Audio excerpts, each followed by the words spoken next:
പോലെ നീ ഒരു വിദേശീയ പോലെയാകും, അതല്ല എങ്കിൽ ഒരു വഴി വിട്ട് കിടക്കുന്ന ഒരാളിനെ പോലെയാകും. ബാക്കി ബുഖാരി ശരീഫ് കൊടുക്കുന്നു. അതിൻ്റെ ബാക്കിയായിട്ട് ആ സന്ദർഭത്തിൽ പറഞ്ഞൊരു വാക്ക്, ഇതാ അംസൈത ഫലാ തൻതദിരി സബാഹ. ഇതാ അംസൈത, നീ വൈകുന്നേരമായി കഴിഞ്ഞാൽ ഫലാ തൻതദിരി സബാഹ, നാളത്തെ പ്രഭാതം ഒരിക്കലും നീ പ്രതീക്ഷിച്ച് കഴിയണം. നീ വൈകുന്നേരമായാൽ നാളത്തെ പ്രഭാതത്തെ നീ പ്രതീക്ഷിക്കേണ്ട, അത് കയ്യിൽ കിട്ടിയാൽ മാത്രമേ ഉള്ളൂ. കാരണം നമുക്ക് ഈ നാടുമായി ബന്ധപ്പെട്ട ഒരു വ്യക്തിയെ അറിയാം. ഈസ്റ്റ് വെസ്റ്റ് എന്ന് പറയുന്ന അള്ളാഹു അദ്ദേഹത്തിന് പരിപൂർണ്ണ മഹഫറത്ത് റഹ്മത്ത് നൽകി അനുഗ്രഹിക്കുമാറാകട്ടെ. കാരണം ഞാനൊക്കെ ഉള്ള സമയത്ത് നമ്മുടെ ഈ സ്ഥാപനത്തിന്, നമ്മുടെ ആരോഗ്യ കോളേജിന് വലിയ സഹായങ്ങൾ ചെയ്ത ഒരു വ്യക്തിയായിരുന്നു തഖീഉദ്ദീൻ സാഹിബ്. നിൽക്കുന്ന സമയത്ത്, ഓതുന്ന സമയത്താണ് അദ്ദേഹം മരണപ്പെടുന്നത്, അദ്ദേഹത്തെ കൊലപ്പെടുത്തുന്നത്. അള്ളാഹു അദ്ദേഹത്തിന് ഷഹാദത്തിന് കൂലി നൽകട്ടെ. ഒരുപാട് രീതിയിൽ സ്ഥാപനത്തിൽ ഒരു സഹായിയായി. ഞാൻ പറഞ്ഞു വന്നത്, ഒരുപാട് സ്വപ്നങ്ങൾ കണ്ടു. 13 ഫ്ലൈറ്റുകൾ സ്വന്തമാക്കി. അങ്ങനെ അതിൻ്റെ അങ്ങേയറ്റത്തേക്ക് ഉയരുന്ന സന്ദർഭത്തിലാണ് അല്ലാഹു സുബ്ഹാനഹു വ തആല തീരുമാനം വരുന്നത്, തൽക്കാലം ജോലികളൊക്കെ മതിയാക്കുക, ഇനി അടുത്തൊരു ഭാഗത്തിലേക്ക് ജീവിതം മാറ്റുക.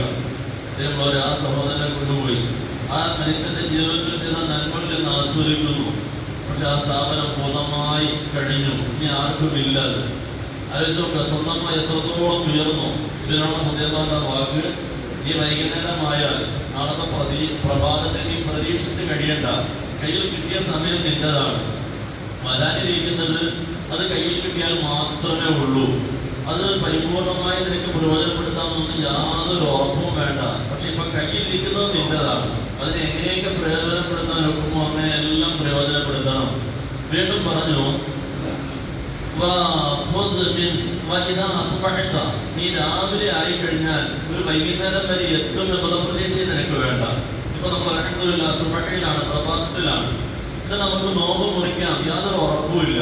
ചിലപ്പോൾ അല്ലാഹുവിന്റെ തീരുമാനം നോമ്പുകാരനായിട്ട് നീങ്ങുമ്പോൾ പോരെ ആ ഒരു തീരുമാനമാകും. ഏതുപോലെ മഹാനായ നമ്മുടെ ഈ മസ്ജിദിന്റെ വർഷങ്ങൾ ബാങ്ക് വിളിച്ചിരുന്ന നമ്മുടെ മോദി മാമ, ഇതേപോലെ ആലോചിച്ച് നോക്കി, അള്ളാഹു കൊടുത്തൊരു സ്വീകരണം എത്ര ഭയങ്കര സ്വീകരണമായിരുന്നു. 3 ജമാഅത്ത് ഒന്നിച്ചെടുത്തിട്ട് കൊടുത്താലും അത്രയും വലിയൊരു സ്വീകരണം കിട്ടുമോ?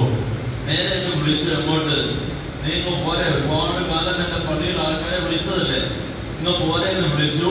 നേരെ എന്നെ കഅബത്ത് ശരീഫിൽ കൊണ്ടുപോയി അള്ളാഹുവിന്റെ പരിശുദ്ധമായ ഭവനത്തിൽ കൊണ്ടുപോയി ഹജ്ജൊക്കെ ചെയ്യിച്ചു. അതിനുശേഷം അറഫ മൈതാനിയിൽ കൊണ്ടുപോയി. എന്തിനു വേണ്ടി? അറഫ മൈതാനിന്റെ ഒരു പ്രത്യേകത തന്നെയാണ്, അവിടെ ഇരുന്നിട്ട് ഒരാളെ ഒരുപാട് പാപം ചെയ്തൊരു വ്യക്തി ഹജ്ജിന് ചെന്നു. അവിടെ ചെന്നിട്ട് അയാളെ സംശയിക്കുകയാണ്, ഈ അറഫയിൽ വന്നതൊക്കെ ശരി തന്നെ, എന്റെ ജീവിതത്തിൽ ഞാൻ കാണിച്ച കൊണ്ടതായ്മയുടെ പേരിൽ എന്റെ ദുആ അല്ലാഹു സ്വീകരിക്കുമോ എന്ന് സംശയിച്ചു പോയത് പാപമാണ്. അങ്ങനെ പോലെ അവിടെ സംശയിക്കാൻ പാടില്ല. അറഫയിൽ എത്തിയോ കത്തൂലായി, അങ്ങനെയുള്ള അറഫയിൽ കൊണ്ടിരുന്നു. എല്ലാം കഴിഞ്ഞു, വൃത്തിയാക്കി, പുതിയൊരു മനുഷ്യനാക്കി.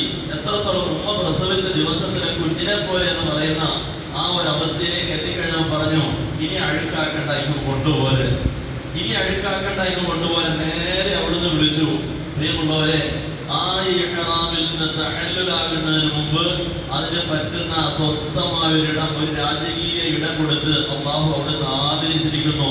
അള്ളാഹു നമുക്കും അതുപോലുള്ള വലിയ ഭാഗ്യങ്ങൾ നൽകി അനുഗ്രഹിക്കുമാറാകട്ടെ. അതുകൊണ്ട് പ്രിയമുള്ളവരെ, പ്രഭാതത്തിൽ നമ്മളായി നമുക്ക് മഗ്‌രിബ് വരെ നോമ്പ് മുറിക്കാൻ എത്തുമെന്നുള്ള യാതൊരു പ്രതീക്ഷയും വേണ്ട. അവസാനം പറഞ്ഞു, വഖുദ് മിൻ സിഹ്ഹതിക വഖുദ് മിൻ സിഹ്ഹതിക ലിമർദിക. നല്ല ആഫിയത്തുണ്ട്, സ്റ്റെപ്പ് കയറാൻ ബുദ്ധിമുട്ടില്ല. ഇതേ സമയത്ത് കുറെ സഹോദരങ്ങൾ താഴെ ഇരിപ്പുണ്ട്.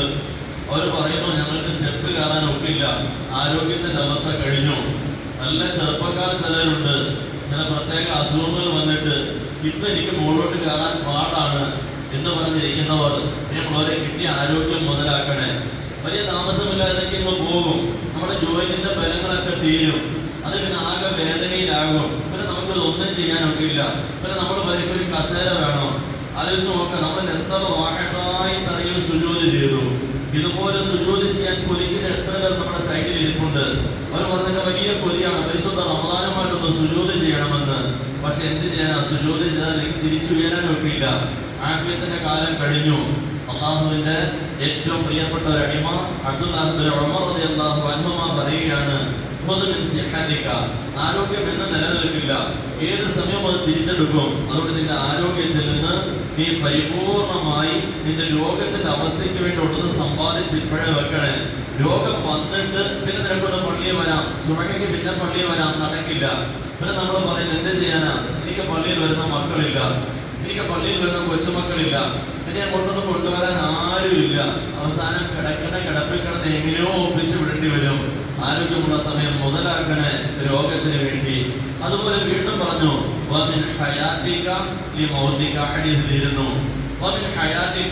നിനക്ക് കിട്ടിയ ജീവിതം, ഈ ജീവിതത്തിന്റെ സമയത്ത് നീ ഒരു രാജാവാണ് ഖുർആനിലൂടെ പറയുന്നുണ്ട്. അല്പസമയത്തേക്ക് തന്ന രാജാധികാരം നിന്റെ കയ്യിലുണ്ട്. ആ രാജാധികാരം ഇപ്പോൾ നീ ഉപയോഗിക്കുക. നിന്റെ റൂഹൊക്കെ പോകും, പോയി കഴിഞ്ഞിട്ട് പിന്നെ കഥയില്ല. ഇതാണ് സമ്പാദിക്കാൻ പറ്റുന്ന സമയം, ഇതാണ് നമുക്ക് സമ്പാദിക്കാൻ പറ്റുന്ന സമയം. ഞാൻ എന്റെ നാട്ടിൽ പലപ്പോഴും ചിന്തിക്കാറുണ്ട്. ഞാൻ ഇവിടുത്തെ പഠനവും കഴിഞ്ഞ് ബാക്കിയാത്തിൽ ചെന്ന് നിൽക്കുന്ന സമയം 5 ദിവസത്തെ പ്രബോധനത്തിന് വേണ്ടി, 3 ദിവസത്തെ പ്രബോധനത്തിന് വേണ്ടി നമ്മുടെ കേരളത്തിൽ ഒരു സംഘം വന്നു. അതൊരു ഹാജിയാരുണ്ടായിരുന്നു, പത്തനംതിട്ടക്കാരനായ ഒരു ഹാജി. അദ്ദേഹം അവിടെ വന്നിട്ട് നമ്മുടെ മലയാളികളായ കുട്ടികളെ എല്ലാം വിളിച്ചിട്ട് പറഞ്ഞു, ഞാനൊരു വലിയ ബിസിനസ് തുടങ്ങുന്നുണ്ട്, വലിയ ആഗ്രഹമാണ്, ആ ബിസിനസ് നല്ല രീതിയിൽ വിജയിക്കാൻ വേണ്ടി നിങ്ങളൊക്കെ ദുആ ചെയ്യണേ. നമ്മൾ ചോദിച്ചു, വെറുതെ പഠിക്കുന്ന സമയത്തെ കുട്ടികളല്ലേ, അത് ഞാൻ എന്താ ഉദ്ദേശിക്കുന്നത്, അത് ഞാൻ ഇപ്പോൾ പറയില്ല, അതെന്റെ ബിസിനസ് തുടങ്ങി കഴിഞ്ഞിട്ട് ഞാൻ പറയൂ, അതുവരെ ഞാനത് പുറത്തു വിടില്ല. അപ്പൊ ഞാൻ നിങ്ങൾ ചോദിച്ചു എത്ര രൂപ ചെലവുണ്ട്, ആ ചെലവിൽ ഞാൻ ഒരു ബഡ്ജറ്റ് വെച്ചിട്ടില്ല. എത്ര ചെലവായാലും എനിക്ക് ആ ബിസിനസ്സിൽ ഷെയർ ആകണം, ഇല്ലെങ്കിൽ ആ ബിസിനസ് സ്വന്തമാക്കണം. അങ്ങനെ വലിയൊരു ആഗ്രഹത്തിലാണ് ആ മനുഷ്യൻ പോയി. ഏതാണ്ട് 10-12 വർഷങ്ങൾ കഴിയുമ്പോഴാണ് ആ മനുഷ്യന്റെ ബിസിനസ് സ്ഥാപനത്തെ കുറിച്ച് നമുക്ക് കാണാനിടയായത്. അവിടെ പോയി പലതും പർച്ചേസ് ചെയ്യാൻ നമുക്ക് അവസരം കിട്ടിയത് എന്തായിരുന്നു? ഒരു കായംകുളം റെയിൽവേ സ്റ്റേഷൻ ഉണ്ട്. ആ റെയിൽവേ സ്റ്റേഷന്റെ പടിഞ്ഞാറ് ഭാഗം അല്പം തെക്കോട്ട് മാറി റെയിൽവേ സ്റ്റേഷൻ അടുത്തുള്ള ഒരു സ്ഥലം. ആ സ്ഥലത്തെ കുറിച്ച് പറഞ്ഞു, ഇത് ചില മതക്കാർക്ക് കൊടുക്കില്ല, അങ്ങനെയുണ്ട് ചില ആൾക്കാർ. അവസാനം ഈ മനുഷ്യൻ ആ സ്ഥലം കിട്ടിയേ പറ്റൂ. അദ്ദേഹത്തിന്റെ സുഹൃത്തായ മറ്റൊരു മതസ്ഥനെ കൊണ്ട് ആ സ്ഥലം വാങ്ങിപ്പിക്കുന്നു. ആ കാലഘട്ടത്തിൽ 10,000 ആ മനുഷ്യന് ലാഭം കൊടുത്തിട്ട് ആ മനുഷ്യൻ പറഞ്ഞു, വേണ്ട എനിക്ക് ലാഭം വേണ്ട, വേണ്ട, അങ്ങനെ ഒരു പ്രശ്നമില്ല, ഇത് നിന്റേതാണ്, ഈ മനുഷ്യൻ തന്നെ പൈസ കൊടുത്ത് വാങ്ങിപ്പിക്കുന്നത്.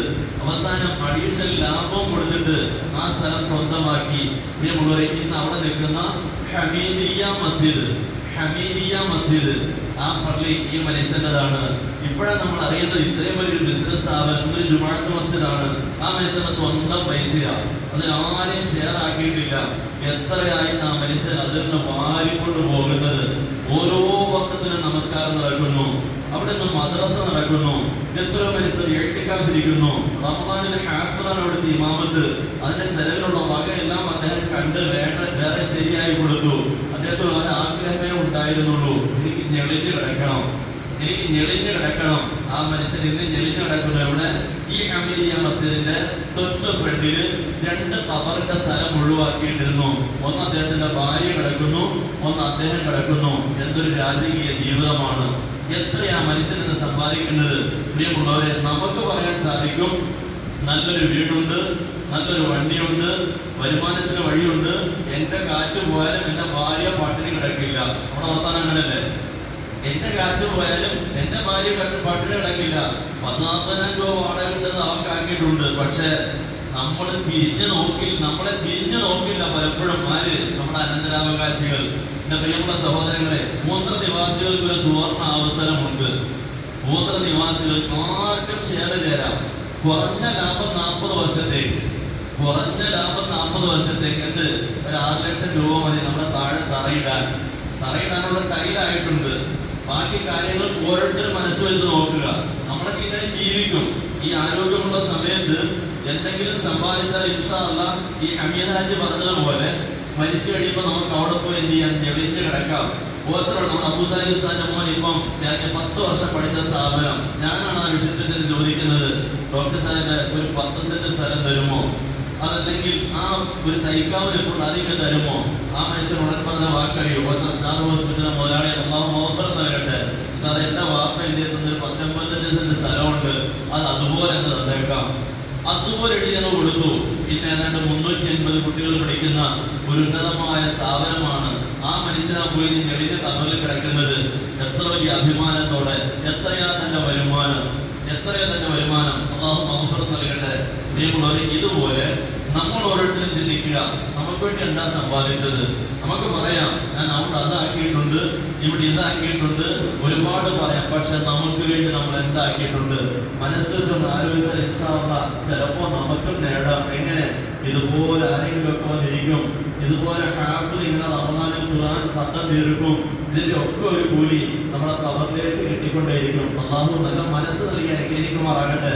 അതുകൊണ്ട് മനസ്സ് വെച്ച് ഓരോരുത്തരും ചെറിയ തുക കൊണ്ട് 6 ലക്ഷം രൂപയേ ഉള്ളൂ. അത് ആരെങ്കിലുമൊക്കെ ഏതെങ്കിലുമൊക്കെ രൂപത്തിലായിക്കഴിഞ്ഞാൽ ഇൻഷാ അല്ലാഹ് ഇപ്പൊ അത് അറിയില്ല. കബറിൽ കിടക്കുമ്പോൾ നമ്മൾ ഞെളിഞ്ഞ് കിടക്കും. പ്രത്യേകിച്ച് എവിടെയാ? അല്ലാഹുവിന്റെ വീടാണ്. ബാക്കിയുള്ളതിന് കൊടുക്കുമ്പോഴല്ല, സുജൂദ് ചെയ്യുന്ന സ്ഥലമാണ്, എഴുത്തിക്കാതിരിക്കേണ്ട സ്ഥലമാണ്, ഖുർആൻ ശരീഫ് ഓതുന്ന സ്ഥലമാണ്. ഇതിനേക്കാൾ ഒരു കച്ചവടം ചിലപ്പോൾ ഈ നാട്ടിൽ നിങ്ങൾക്ക് നടക്കാൻ സാധിക്കുകയുമില്ല. ഏതായാലും കഴിഞ്ഞ ദിവസം പറഞ്ഞ ആ ബൈത്തിന്റെ അവസാന ഭാഗം എങ്ങനെ മഹാനായ ആ കവി പറയുന്നു,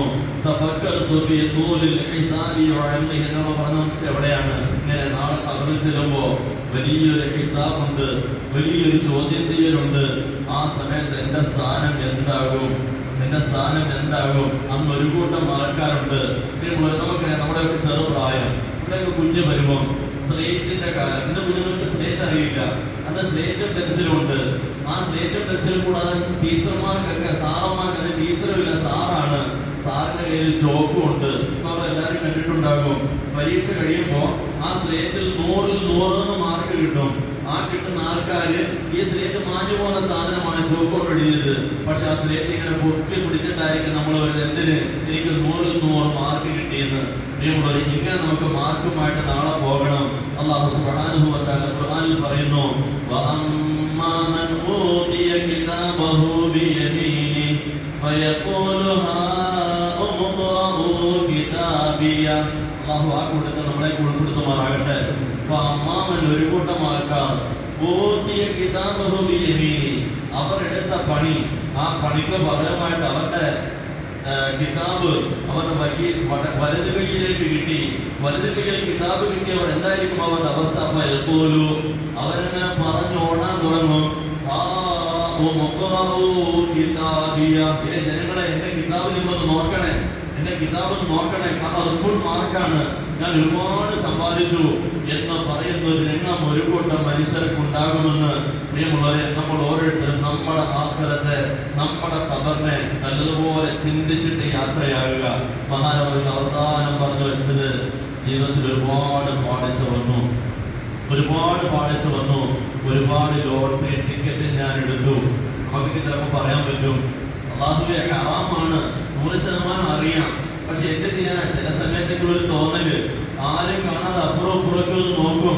അതെനിക്ക് നല്ല ഏജന്റിനോട് പറയും, നീ ആരും കാണാതെ ഇനി വീട്ടിൽ കൊണ്ട് തരണേ. അവർ മടിയിൽ വെച്ച് കൊണ്ടുതരും. ആരും കാണാതെ മുസാഫ ചെയ്യുമ്പോൾ നമ്മുടെ കയ്യിലേക്ക് ലോട്ടറി ടിക്കറ്റ് തരും. നമ്മളത് മടക്കി പോക്കറ്റിൽ വെക്കും. അവർ തന്നെ റിസൾട്ട് നോക്കിയിട്ട് വല്ലതും ഉണ്ടെങ്കിൽ ഇങ്ങനെ തരും. അവിടെ നമ്മൾ തിരിച്ചു പറയാൻ പകുതി കൂടി എടുത്തരാം, അടുത്തത് കിട്ടുന്നതാവട്ടെ, കയ്യിലൊന്നും പോകുന്നില്ലല്ലോ. പ്രിയമുള്ളവർ, ഇങ്ങനെയൊക്കെ തോന്നിയിട്ട് ആരെങ്കിലും ലോട്ടറി എടുത്തിട്ടുണ്ടെങ്കിൽ തെറ്റാണത്, പാപമാണ്. അത് തീറ്റി കൊടുത്തു കഴിഞ്ഞാൽ നമ്മുടെ മക്കള് രക്ഷപ്പെടില്ല. 40 ദിവസത്തേക്ക് ഇബിലീസ് ശല്യം ചെയ്യില്ല. കാരണം അത് കബൂലല്ല അവന്റെ അണ്ടല്. വളരെ ശ്രദ്ധിക്കണം. ലോട്ടറി ഏറ്റവും വലിയ അപകടമാണ്. സഹാബത്തിന്റെ കാലം മുതലുള്ളതാണ്. പരിശുദ്ധ ഖുർആൻ ശരീഫിൽ പറഞ്ഞ മൈസർ അതാണ്, ചൂത് എന്ന് പറയുന്നത് അതാണ്. നമ്മൾ അതുമായി ബന്ധപ്പെടരുത്, ഒരിക്കലും ബന്ധപ്പെടരുത്. അതിന്റെ ഒരു രൂപ പോലും നമ്മുടെ ഉള്ളിലാകില്ലേ? ചിലപ്പോൾ ആയിട്ടുണ്ടാകും. ഉടമസ്ഥനോട് പറയാം, അല്ലാഹുവേ, ഈ 2026 ഈ റമദാനിൽ ഞാൻ തീരുമാനമെടുത്തു, ഇനി എന്റെ ഉള്ളിലേക്ക് ഞാൻ ഹറാമ് വിടില്ല, എന്റെ ഉള്ളിലേക്ക് മോശമായതൊന്നും വിടില്ല.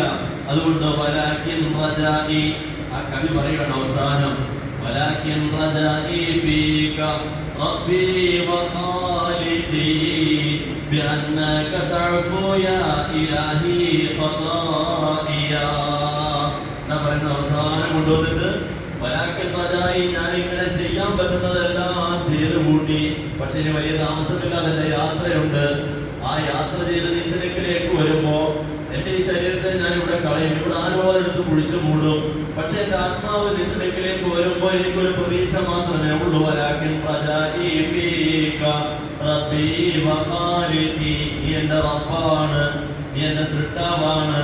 നിന്നിൽ നിന്ന് ഞാൻ പ്രതീക്ഷിക്കുന്നത് ബിഅന്നക തഅഫു യാ ഇലാഹി ഖദാഇയ, ബിഅന്നക തഅഫു, അല്ലാഹുവേ നീ എനിക്ക് മാപ്പ് തരുന്നൊരു വലിയ പ്രതീക്ഷയുണ്ട്. എന്തിന്?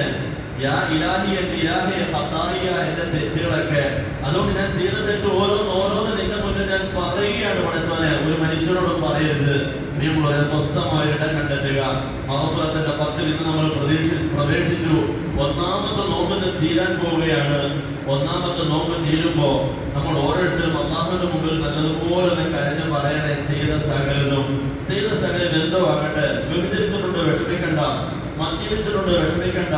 കഞ്ചാവ് ഉപയോഗിച്ചിട്ടുണ്ട്, വിഷമിക്കണ്ട. പലിശ തിന്നിട്ടുണ്ട്, വിഷമിക്കണ്ട. അതുപോലെ ലോട്ടറി എടുത്തിട്ടുണ്ട്, വിഷമിക്കണ്ട. ഏത് പണിയോ ചെയ്യട്ടെ, നമ്മുടെ യജമാനാണ്. നമുക്ക് നമ്മുടെ യജമാനല്ലാതെ ആരാ മാപ്പ് തരാനുള്ളത്? ആ യജമാനോട് ഒന്ന് പറയുക, അല്ലാഹുവേ എന്റെ മാറ്റത്തിന്റെ റഹ്മാനാക്കണം, എന്റെ തൗബ നീ കബൂലാക്കണം, എന്നെ പുതിയൊരു അവസ്ഥയിലേക്ക് മാറ്റണം. ആത്മാർത്ഥമായി ദുആ ചെയ്താൽ ഇൻഷാ അല്ലാഹ് അല്ലാഹു നമ്മളെ കബൂലാക്കും. നമുക്കൊരു പുതിയ ജീവിതം കിട്ടും. അല്ലാഹു ആ രൂപത്തിലേക്ക് നമ്മളെ എല്ലാവരെയും ആക്കുമാറാകട്ടെ. നമ്മളെ എല്ലാവരെയും പ്രഭു സുബ്ഹാനഹു വ തആല ആ രൂപത്തിൽ കബൂലാക്കുമാറാകട്ടെ. കഴുകി കുളിച്ച് വൃത്തിയായി വീണ്ടും ചെളിക്കുഴിയിലേക്ക് ചാടുന്ന അവസ്ഥ വരാതെ അല്ലാഹു നമ്മളെ എല്ലാം കാത്ത് രക്ഷിക്കുകയും ചെയ്യുമാറാകട്ടെ. ഇവിടെ പ്രിയമുള്ളവരെ, നിങ്ങളൊരിക്കൽ വീണ്ടും ആവർത്തിക്കുകയാണ്, ആർക്കെങ്കിലും ഒക്കെ ഈ പറഞ്ഞ ഏറ്റവും നല്ല ബിസിനസ്സിൽ പങ്കാകാൻ ഒക്കുമെങ്കിൽ മൊത്തത്തിലോ അതല്ലെങ്കിൽ കുറേശ്ശെയോ പങ്കായിട്ട് കാലകാലത്തേക്കുള്ള നമ്മുടെ ഭാര്യ ചിലപ്പോൾ നമ്മളെ കൈവിടും, മക്കൾ ചിലപ്പോൾ നമ്മളെ കൈവിടും. പക്ഷെ അല്ലാഹു നമ്മളെ കൈവിടില്ല. അല്ലാഹുവിന്റെ വീട്ടിലേക്കുള്ളതാണ്. ആ ബോധത്തോടു കൂടി എന്തെങ്കിലുമൊക്കെ ചെയ്തിട്ട് ഇൻഷാ അല്ലാഹ് ഈ പറഞ്ഞ നമുക്ക് ഖബർസ്ഥാനിൽ പോയി നിലയ്ക്ക് കിടക്കാം. വരുമാനം കാര്യമായി കിട്ടും. അല്ലാഹു അതിനുള്ള മനസ്സ് നമുക്ക് എല്ലാവർക്കും നൽകി നിലയ്ക്കിരിക്കുമാറാകട്ടെ.